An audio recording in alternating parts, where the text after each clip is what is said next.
3-year-old shot in the head in an attack that claimed the life of the father and also injured other siblings. How you gonna welcome? This is Links 7 TV News Report, and we'll be right back with the details to come. Welcome to Links 7 TV News Report, providing you with the best in local and international news updates.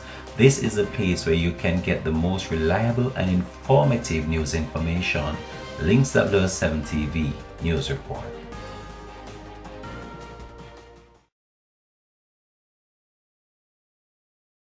Welcome back and thanks for joining us. This is Links 7 TV News Report.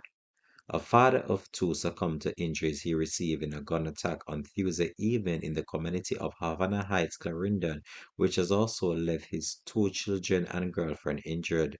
The father, who has been identified as Mark Ricketts, was pronounced dead at hospital while the other family members were admitted. His son, who is 3 years old, was reportedly shot in the head and is in serious condition. Reports reaching Link 007 TV News are that family members arrived home around 7 o'clock and shortly afterwards explosions were heard. When the police arrived, they discovered that the family members had been shot. No motive has yet been established for this latest gun attack. This has been Link 007 TV News Report. Thanks for watching.